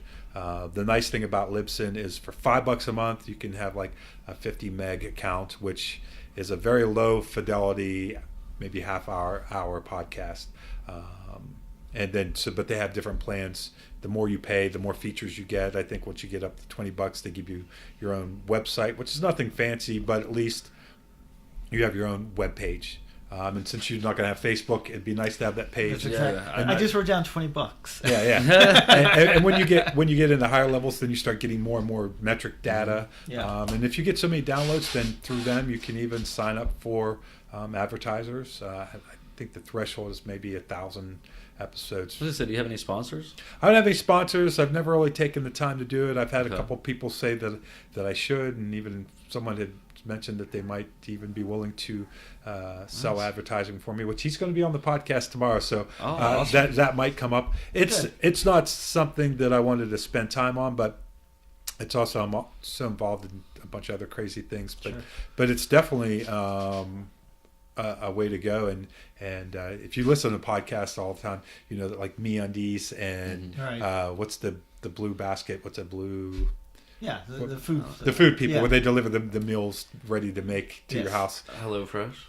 And then they're on. I always hear them on podcasts. Yeah, right. So there's the Watch People and there's several other regular people. And the Dollar Shave Club. They like to do podcasts. So there's some of the national sponsors, but you know, you might be able to get the cinemas to sponsor your podcast. And I think Shave Club for me because I have a big old bald head. Yeah, there you go. Yeah, Dollar Shave Club. That's right. And some of them, I think there's even some that you can have as sponsors where if someone actually reacts to the ad, then there is something for that. I read an article about that. Yeah, and I know that Amazon has a deal where if you click the Amazon link from your webpage or you put in your offer code on Amazon, you get a percentage of the sale. Oh, nice. So there's some awesome. different things out there. But so Libsyn, it is kind of a complicated process. I know it took me a few hours because I'm not that good at filling out these things. I created a separate web account or email address that I log everything through. That's smart. Keep it separate. Yeah, that's probably a really good idea. You got to go through and it's not the most user-friendly setup process for the Libsyn. But then once you get that RSS code, you go on iTunes and they want an episode to be uploaded already. Yeah. Because I don't know who sits back at iTunes and listens to it, but they review your podcast and then they accept you to iTunes. So it takes 3 or 4 days. Yeah. I don't know of anybody that gets rejected. Maybe if you were doing some kind of Nazi propaganda or something like that. But even, I mean, there's some crazy podcasts on there anyhow. But getting on iTunes is great because most of the major podcast apps use the iTunes search engine. Yeah. So I use Podcast Addict at home, and they use the iTunes search engine. Stitcher, you got to go on them and actually submit your RSS feed. It's pretty easy. A lot of people use SoundCloud. That's a completely different thing. So it's a new upload. They might have RSS capabilities now. I haven't looked at it a while. I know my friend Ron Scott did a hip hop podcast, and they did it exclusively on SoundCloud. And you have to pay for SoundCloud, I think. Or maybe to make it downloadable, you do. But it's very popular. So those are some of your main venues. But I like iTunes because it covers just about everything. And Stitcher, I get a few downloads. Now, you can also simultaneously put it on YouTube. Yeah. If you run video. I was going to say, do you do that at all ever? I've not run any video, and I have done some podcasts. The first 5 or 6 are on YouTube with just the logo, and maybe some still pictures will come on the screen so that people that don't have a podcast app or that are more comfortable with YouTube. But the upload time for a video to YouTube from my house is terrible. Oh, it has to be. So I just quit uploading them. Yeah. I think Mr. Fancy Pants had like 14 views, and that was the most viewed YouTube. That's just not the way that people come to it. Right. The nice thing about YouTube is that they do have their own. I mean, I watch almost everything I watch on TV is YouTube, and a lot of it comes from the feed, the recommendations. So if somebody is looking up something related to the topic that you're talking about, the movie that you're doing that day, or just your genre, you might get some listeners that way that'll find you through YouTube. In fact, I think that's how I found Joe Rogan. I want to give a shout out on YouTube. What Culture? Have you watched any of their stuff? No, It's amazing. Really? Just What Culture? What? I'm going to write that down. And I'm going to make a YouTube recommendation. Isaac Arthur. He's a science fiction guy, and he talks about future technology and these, the idea that we were talking about Blade Runner, I think, before the podcast. Yeah. And future worlds and the idea of like forming a new planet, or if we colonize literally the entire Earth to where we drained the oceans and there was literally one big city. The Earth was one big city. That's kind of where we're going. And so he even breaks down to the end of the universe, like the last sources of power from these black holes will emit these little pulses of energy every 10,000 years at a very advanced culture could actually capture that energy to keep going a little bit longer, Wow. and how you could basically power a building the size of a skyscraper on a AA battery if you use certain technology that they within the laws of physics. So he gets really scientific. A lot of the misnomers about like where technology is headed. One of the things he said about, if you have 1 trillion people living on Earth, you could technically come up with a system to house them, the heat from 1 trillion people. Sure. You would have to almost have a way to channel it. He was talking rid of it, right? Channeling the heat through a black hole. Yeah, you've been in concerts, right? Yeah. In auditoriums. Yeah. And the more people get in there, the more stifling it gets, right? Yeah. It's just that. And that's just one auditorium. So this guy's incredible, and they're like almost an hour long, a lot of them. It just the most incredible thing. And the guy has a speech impediment, so he doesn't say his S as well. So I think a lot of people might think, Kripke or Kripke on Big Bang Theory. Exactly. Porky the Pig. In fact, he'll flash a little Porky the Pig and say, "Yes, I have a speech impediment. I have closed caption on all my episodes for people that can't understand me." But the guy's really intelligent. Brilliant. Right? He uses beautiful artwork and how he produces these videos so quickly. Isaac Arthur, and I'm addicted to him. And it's for me, being a science fiction nerd, and I'm big into Asimov, and so is he. Oh, yeah. But it's so science-based, too, that he's doing the calculations of everything, and he's explaining it, too. It's not so sciencey that you can't follow it. It's not accessible. It's totally accessible. It's just marvelous. And there's a couple other people that he partners with that I've listened to their channels, too. And for a science fiction person like me, like I said, still pictures mostly, some GIF type graphics. Yeah, but you don't want anything too distracting. Yeah. You don't want to think about it. Right? I listen to it when I'm lying in bed, and it just, your mind just wanders at talking about suns being surrounded so that no light can get out. Right. Yeah, I forget what they call that, and he talks about it a lot, but it's a really great concept. And you mean a Dyson sphere? Dyson sphere, yeah. Wow. And what are the nesting dolls? What are those called? The nesting dolls? I'm not sure. Russian nesting dolls? Yeah, there's a name for them, but they're so. Doll?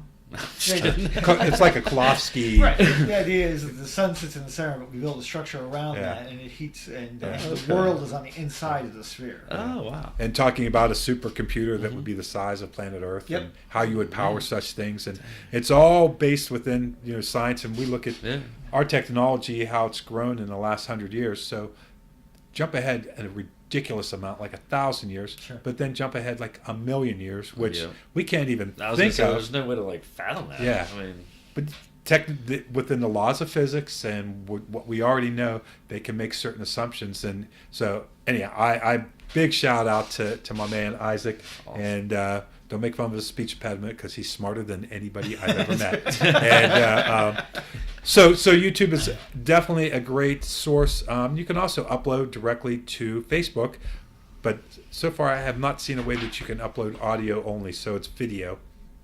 So you can get a cheap camcorder or even a cell phone if you want to have a video of the conversation. And a lot of people do like the video because they like to see who's talking. I have a face for radio, so I don't videotape myself, and I don't appear in my own movies very often. You're the anti-Hitchcock. I am the anti-Hitchcock, yeah. Well, you mentioned tripod earlier, so could you hook that up and then have the phone? Yeah, absolutely. To be the absolutely. camera? Yeah, you can get a little holder for your phone to hold it. Honestly, something like that I think would work towards what you're doing much better because it almost makes it an intimate one-on-one. Sure. I think that's cool. Yeah. Huh. I never actually thought of that. And I like that. For you to expand your audience to YouTube and to Facebook. And the nice thing about Facebook is that people are already on there. Oh, yeah. So they don't have to click to a separate link. Because I think a lot of times, my podcast might come out and people go, so-and-so's on. But then if they don't click it right then, they can't go back to it. And in fact, Facebook, when it comes through your feed, it'll automatically start playing. And now if you're seeking advertising, if it plays for more than 15 seconds, it's counted as a watch, which is really kind of cheating, I guess. But for future advertisers, I guess, as honest as you want to be, to say that you've had 1,500 views. it's another way to make it more convenient to people. But again, that's a separate download. So for me, I post the link there, and anybody that wants to listen to it can literally, with Libsyn, they offer you you get a link that's just a little bar with press play with a little download thing, and it's a completely black screen. Or you can have a link that is what you would click on if you go to your podcast page, and it's got your header at the top and the description and everything. And then it also has an HTML for anybody that has a website that they can copy it, and it'll post up and it'll come out on a nice player that will be right there on the screen. So that's a nice service. What about audio editing? Do you do that? Like, do you have an intro and outro? Yeah, so audio editing is another thing that you want to work on. If you have Audacity, you can edit on there. Again, it's a free program. It is it's a little bit more complicated. Now, I do movies, so I have Adobe for filmmaking, and it also has a category for just audio. So for me, I'm just more comfortable with that program. It's a little bit more visual, and I do edit enough to where I like to start out with a little bit of music at the beginning, 10, 15 seconds, fade out, and have the podcast start. Totally don't need to do that. Some people will even record an actual intro. Sure. And then at the end, I always play a full song at the end. Do? Oh, nice. I do. I like it. It's my way of sharing some music. Fun. Yeah. The one I did with Melody Ray, I put on Fugazi, which I love Fugazi, Nice. but I haven't listened to them Is in she a the while. one from Mange? Yeah, from Mange, That's, yeah. okay, I listened to that a whole episode. That was Yeah, good. yeah. She's Never heard of Mange before, but I kind of want to listen to it oh now. man, they're one of my favorite bands, and sadly they broke up. Local? Yeah, a local Okay. band, and she's a rock star and just a hell of a great person. And one of the things that I've kind of known her cursively for a while, and then talked to her for a while one night and said, "You got to come on the podcast." And not long after that, she came on, but I got to know her on a completely different level and got to become friends, and Cool. and we've stayed in touch since. And that's the nice thing is that you do have this kind of in-depth conversation where it's like 6 hangouts in a row as far as friendship. Right. You really Yeah. bond with people when you do the podcast with them, and so I like that aspect of it. But yeah, so the Libsyn is your number one source, I think, for there's some other hosting services and the prices vary, but it's the one that I know, so it's the one that I'm going to recommend because it's been really good for me. I was going to say, I've never encountered any kind of glitchiness at all. Yeah, and the upload times aren't bad, and you put a little podcast description, and you'll want to have like a little bumper for your, like a prefix for your podcast. So mine is JWEXPod, and I'm using that more and more just because the James Wodarcyk Experimental Podcast is a little bit long. So come up with a little short little word or phrase that's 10 characters that you can use for that. But Libsyn, Libsyn. Libsyn, and when you go to set it up, if you guys want to get together and we can get a laptop and maybe I'll set them up definitely together. do Yeah, that'd be cool. we can work on them together. Yeah, Okay. you guys get both your laptops and work I on have the no same time. laptop. Or No social I have media, my no regular- laptop. Yeah. I have a regular computer. I have no laptop. well, that's okay. I mean, Desktop? whatever They computer, still make those? whatever computer you want to use. Yeah, absolutely. And I'm one step away from analog. Yeah. and so, but for editing, there's a lot of different software, and if I rarely edit the actual in the episode. I do appreciate that. Yeah, it's. I respect it. Thank you. Every now and then, a couple times, somebody had said something, and afterwards, like, I don't know that I want everybody to Right. know that information, or someone might, whatever reason they Right. wanted to take it out. So I'll go in and take it out. But my theory is that I don't know what part I would take out because the Sure. parts that I Right, think right. are stupid might be the exact part that people like, and the Yep. parts that I think are unimportant. So I don't mess with it. Plus, if I start editing it, I'd want to take out every time I said Yeah. Yeah. and so I don't really go back and listen to them. I do spot checks about every 15 minutes just to check the Yeah. audio fidelity, and there's some different adjustments that you can use in any of the editing programs to get the balance right. Take out some of the noise that you can get into.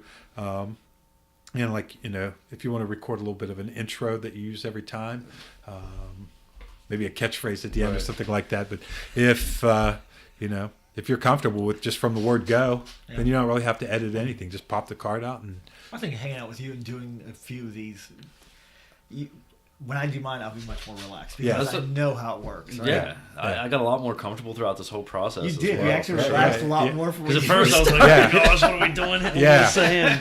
And when I said what I was going to do, I was real nervous. Like, I missed so much. No, you were great. And at first, I think the microphone sitting in front of you was like the size of a globe. It felt that way. And it's right there. So and huge. after a while, you're just kind of looking over them and you forget. I'm probably the most conscious because I keep looking at the recorder to make sure we're recording and to kind of get a check of the time and everything. But it does. It kind of blends away after a while, and that's what you want it to be, because especially if you get caught up in the conversation, you're not thinking about the fact that it's a podcast and that you're being recorded. Well, that's why it works. That's where the flow comes from, right? Yeah. So, and hey, I mean, almost anywhere in America, you just throw the stuff out on the table, sit down. Hey guys, what's up? You really can. And in fact, one of my ideas, I was telling you guys earlier, I started a little service business, and the idea is that maybe I can work for a couple weeks and take as much time off as I want and throw a mattress in the back of a caravan and drive out to the Grand Canyon, and nice. This equipment will literally fit in this little case here, but I've also put it into a soft camera bag because I actually have more equipment than I need. It's kind of every contingency, but I could put in a saddlebag on my motorcycle, and I've done that before to go out and do podcasts. And with the batteries, and again, you can do a cell phone. You could be out traveling somewhere and meet someone in a diner and just plop it down on the table and lean in a little bit. Podcast? Yeah, absolutely. Or if you're doing one yourself, in the car. We did one. We were going up to a film festival to one of our movies. Yes. Was getting awarded. The Indie Gathering Film Festival. We got a lot of road noise, and it was raining that day. It was Ron Scott and his dad. Ron Scott and his dad and Corey. And literally, I'm holding the microphone, and as people were talking, I'm pointing it towards them, and I was wearing headphones, and it's not great fidelity, but there's some. It's fun. It's a fun conversation. Oh yeah, it was a fun conversation, and the thing is, I think for me, if the fidelity's low on a podcast at the beginning, I might be aware of it. But if the conversation is good, you just get used to it. Yeah, you had that bowling alley. And you can hear that in your bowling headphones. alley one. Yeah, that was tough. That was tough. There's a lot of bowling in the background, and early on, I had a problem where on certain devices, only one voice was coming through clear. Oh, really? And so, if anybody's listening to those old ones, plug in headphones or listen to it on the speaker. There's the episode isn't completely corrupt. It's just the method of delivery. It got a little jacked up on those, and unfortunately they're archived, and it would cost $500 to go back and re-upload them. What? Yeah. Wow. So now I record these in stereo, and I actually edit them in two channels. So one, I reverse it. So basically, both voices come through both ears. Yeah. And because Josh Taylor said, man, is there any way that you can make it not stereo, because he will listen with one earbud in and one he's listening to his kids.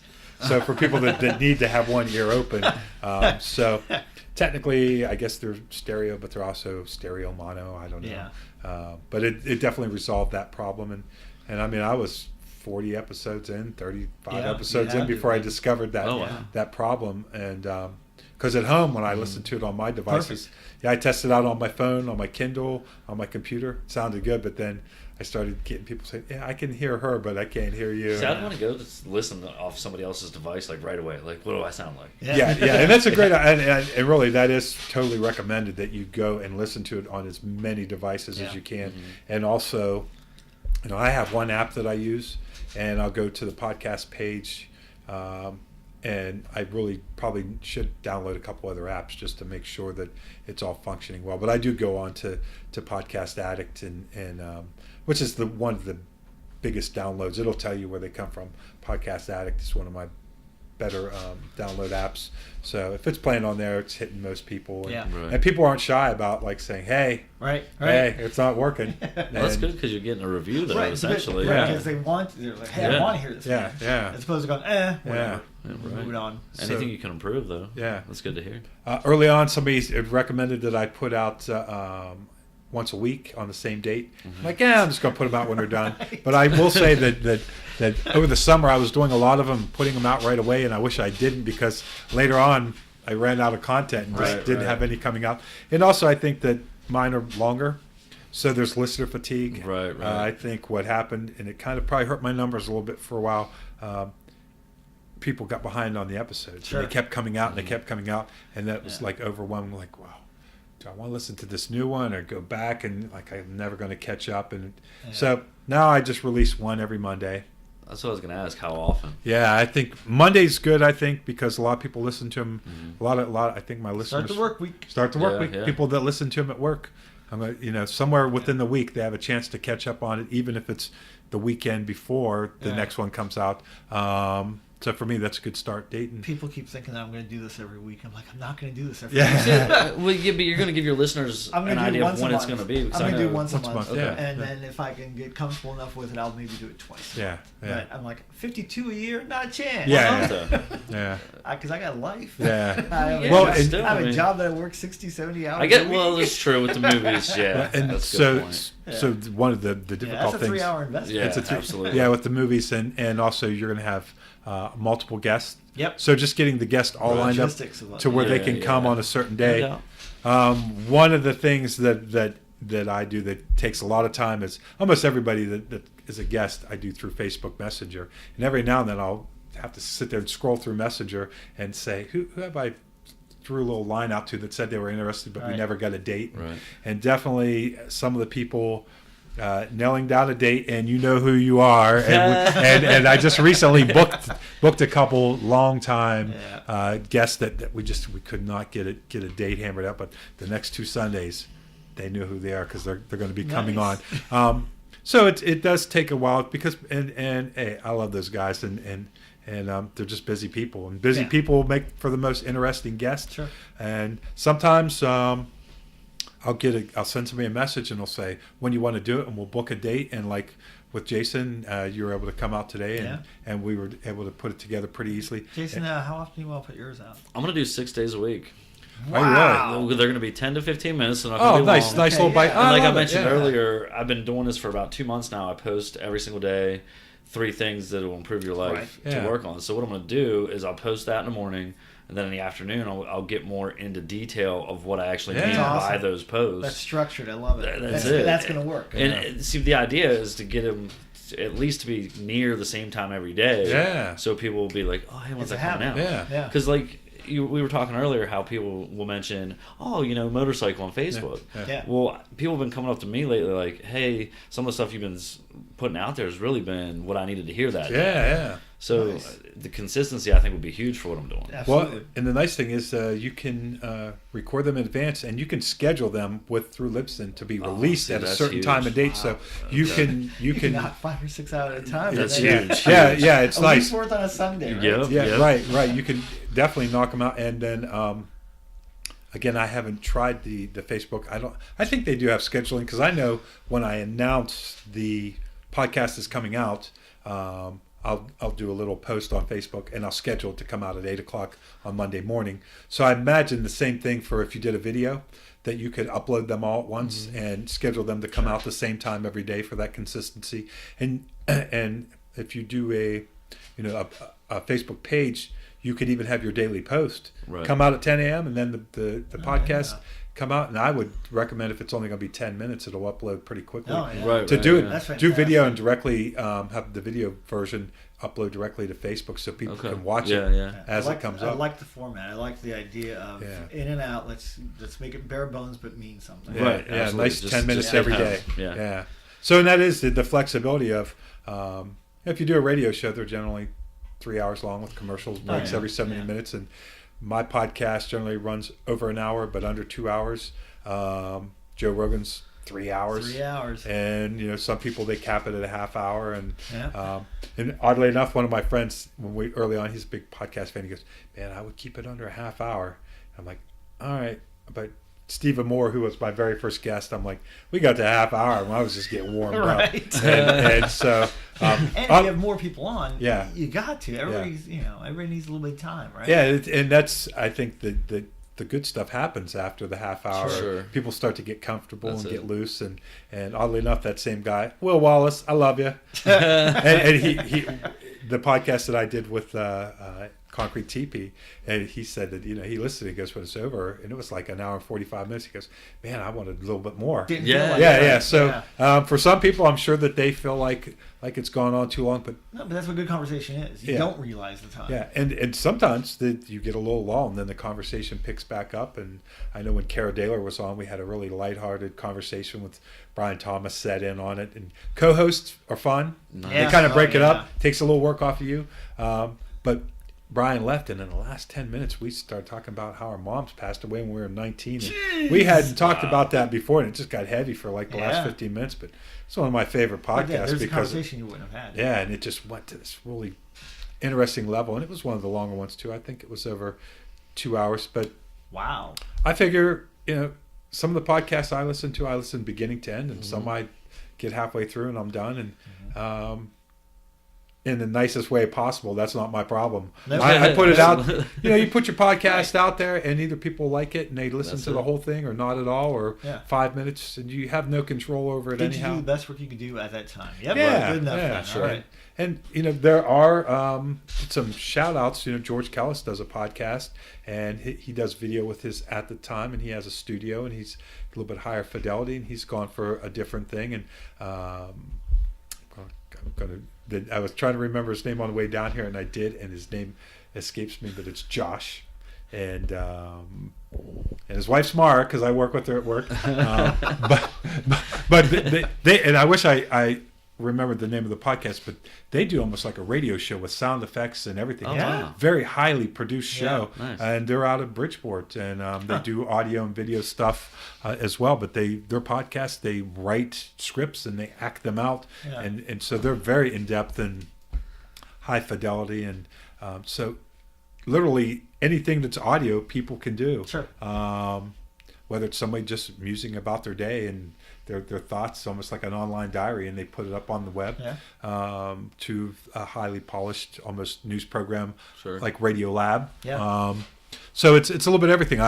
Another shout out I'll give in the podcast world is Hardcore History by Dane Carlton. Right. Oh my God, he has a way of talking about history that's well thought out. He gives you some of the information that you might not get from one source, because he'll read 12 books On on the a same subject, thing, yeah. and then he'll write out a loose script. But he also he's very passionate about it, and you can tell, and easy to listen to, and full of information. And you're just like, what happens What's next? next? He's a great Little storyteller. off Oh, that's awesome. the side here, but I just read an article this morning about they found Mayan ruins using litter, which is like laser-based technology, Yeah.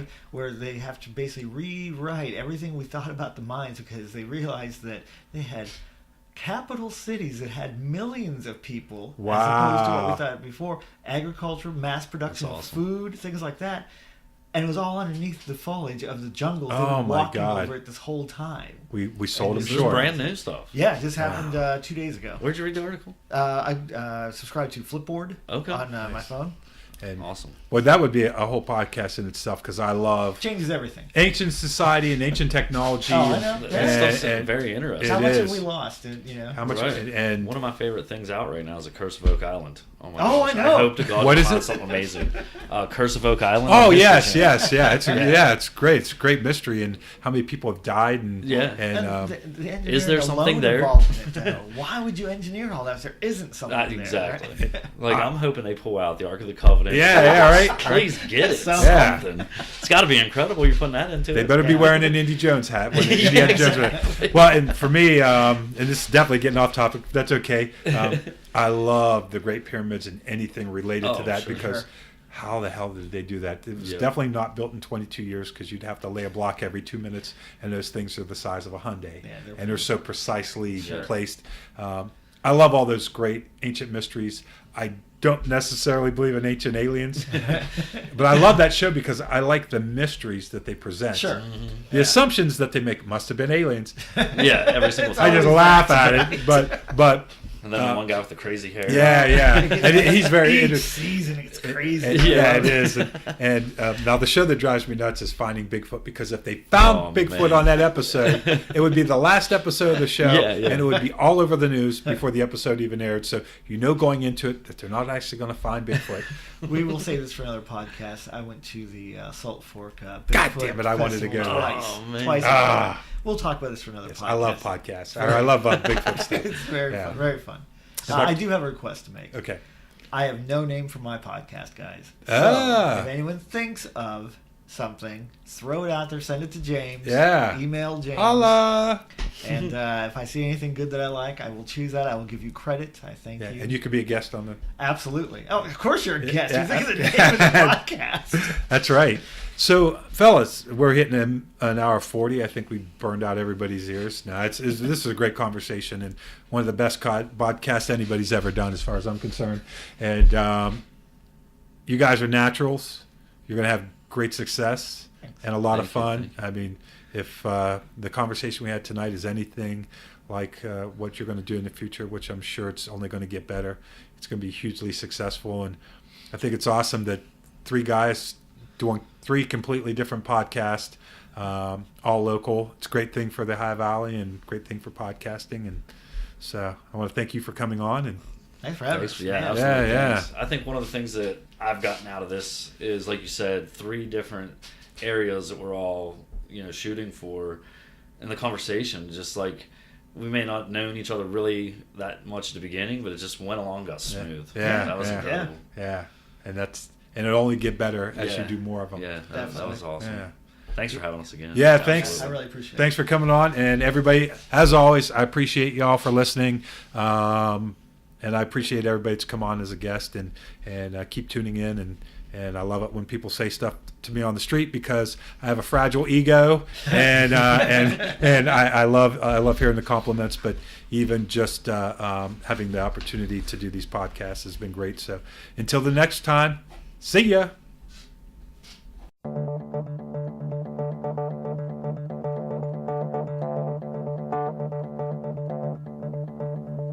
Change everything you are and everything you are. Your number has been called. Fights and battles have begun. Revenge will surely come.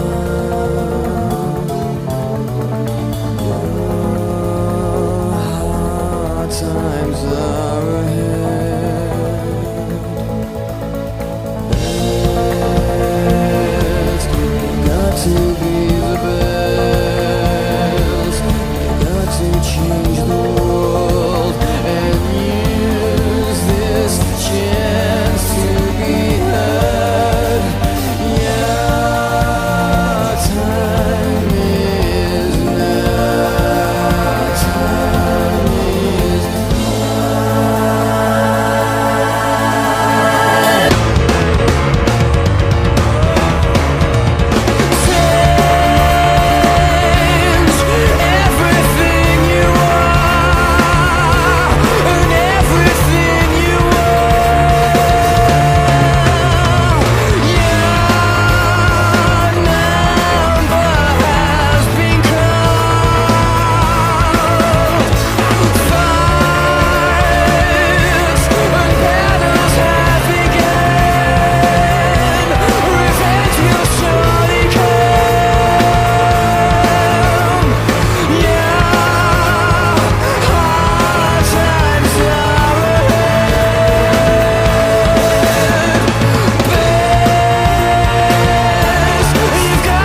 yourself down. Don't let yourself go. Your last chance has arrived.